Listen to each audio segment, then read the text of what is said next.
Galera, essa questão sim, ela já apareceu na UFSC umas 3 vezes, sendo que 2 foram seguidas. No mesmo ano apareceu essa questão, no outro ano apareceu igual a questão, só mudou a posição dos gráficos. E é uma questão que, né, ela é fácil de resolver, mas é importante porque ela tem algumas ideias na cabeça. Determine a soma dos números correspondentes a gráficos de resistores ômicos.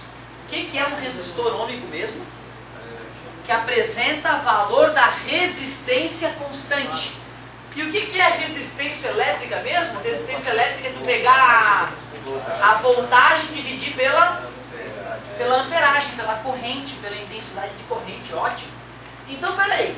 Se o resistor é ômico, isto aqui tem um valor constante, quer dizer que essa divisão está dando sempre o mesmo resultado. Essa divisão está dando sempre o mesmo resultado, quer dizer que se dobra a voltagem, dobra a intensidade. Triplicou a intensidade é porque triplicou a voltagem, ou seja, V e I são diretamente proporcionais. É isso que diz a primeira lei de Ohm, né? Os resistores ômicos têm resistência constante, ou a corrente que percorre o resistor ômico é diretamente proporcional à voltagem aplicada a ele. E aí, esse gráfico pode ser de um resistor ômico? Sim. É uma linha reta, é V por I. Ah, professor, se fosse I por V, não tem problema, o que importa é essa linha reta, mostrando que V é diretamente proporcional a I. Parabéns, tem que começar do zero para ser ômico. Muito bem observado. Beleza. 0,2, dá para dizer que I e V são diretamente proporcionais? Que é isso? Opa, está mudando. A resistência elétrica desse cara está mudando.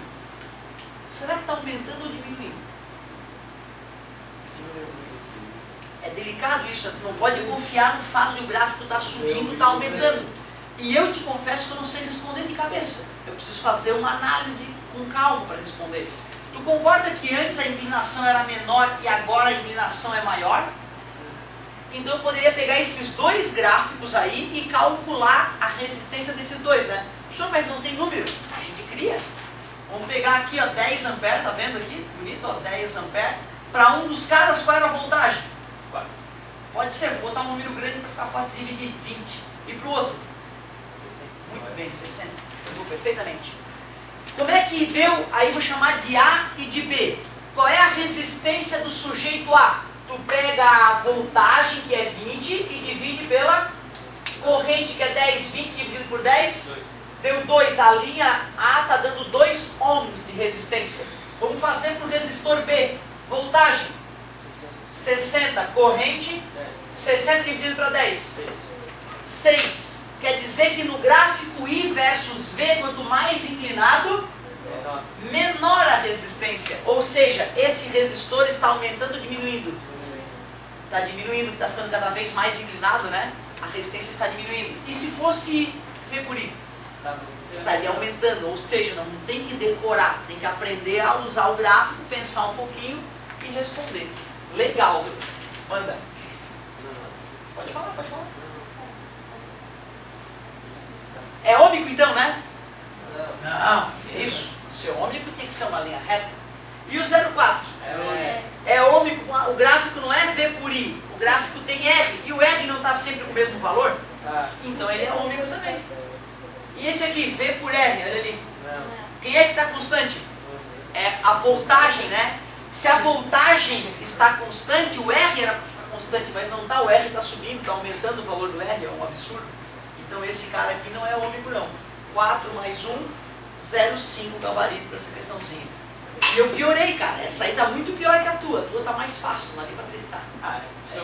É só ver por os fatores. Não, é que é uma pergunta um pouco diferente. Tem tudo a ver com o que a gente discutiu aqui, certo? Mas aqui está mais fácil, não é somatório, é ABCD. O que esses fatores Basicamente é o tipo de metal do qual ele é feito. Mas no gráfico tem que ser reto? Tá. Na verdade é aquilo que eu estava explicando. Vamos de novo então. O resistor ômico é aquele que apresenta resistência constante. Ou resistor ômico é aquele que apresenta V diretamente proporcional para I. Sabendo disso, agora tu achar o gráfico é matemática. O cara que manja de matemática sabe que quando duas grandezas são diretamente proporcionais, o gráfico é uma reta. Diretamente proporcional. Ômico. Não é diretamente proporcional, não ômico. Só que aí tu vê, ó, aqui não é mais gráfico V por I, que tinha que ser diretamente proporcional. Agora é R. E o R tem que ser constante, não tem? Isso aqui é o gráfico de um R constante, ó. Sempre o mesmo valor esse R está tendo.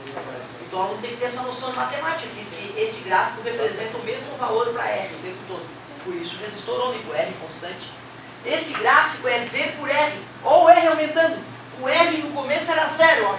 Agora o R é 10, agora o R já é 20, tal, variando o R. E o R tem que ser constante, por isso que essa aqui não era resistor ômico. Beleza? Show de bola? Como? Não existem resistores não ômicos. Eu até falei de dois materiais que são semicondutores, o galho e o silício. Então se tu faz um resistor de galho de silício, não vai dar um gráfico em linha reta. Vai dar um gráfico esquisitão. Beleza? Mas 99,9% dos resistores que a gente usa em nossas vidas, né, dos materiais que usamos em nossas vidas, dos outros metais, é resistor ômico. Seria o gráfico tipo esses dois aí? Não, na verdade, o gráfico de um semicondutor, pode acontecer essa variação aqui, mas o mais importante do gráfico do semicondutor, se fosse fazer o gráfico V por I, é que tu bota uma certa voltagem, a corrente ainda é 0. E depois de uma certa voltagem, né, depois de um certo valor de voltagem, é que começa a ter corrente. Fica até mais fácil de representar assim, ó, V por I. A partir de uma certa voltagem tem corrente. Antes disso ele é isolante. Então até uma voltagem, sei lá, de 10 volts não passava nada. Quando foi para 11 volts começou a passar corrente. Certo? Então é isso que é um semicondutor. Não começa do zero ali, né? Não começa da origem do sistema. Tá. Ah, não. Não, mas essa aqui é daquela história ainda do LHC, né? Ah, não, sim, mas eu digo essa matéria aqui, né? É sobre aquela história dos caras terem isso. Show de bola, muito legal. Interessante, vou procurar. Obrigado pela dica. A Nilce estava era passada assim, atrás da tela para estudar para prova de química e não achei. Pessoal, acho que essa questãozinha 6 aí dá pra gente fazer num cantinho ali embaixo da 7, ó, de tão simples que ela é. Um fio condutor, ao ser submetido a uma voltagem de 120 volts, é percorrido por 20 coulombs de carga no intervalo de 4 segundos. Calcule a resistência elétrica. E aí? Seria voltagem sobre ampere. A igual... I igual a C sobre T. Q sobre delta T. A intensidade de corrente elétrica é a carga sobre o tempo. Parabéns.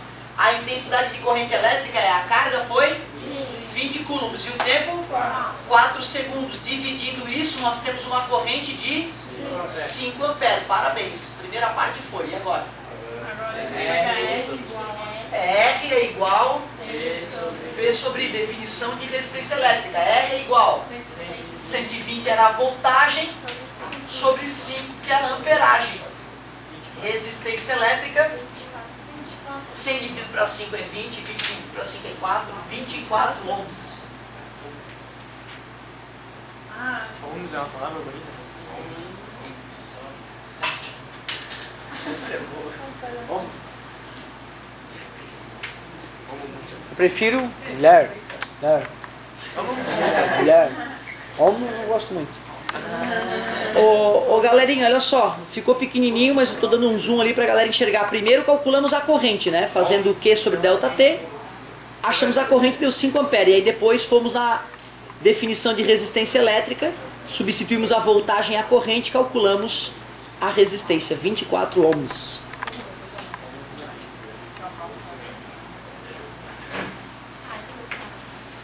A questão 7. A questão 7, ela não fala de onda, na verdade, é da tua prova. Ela fala da enfermeira cuidando de um cara no hospital.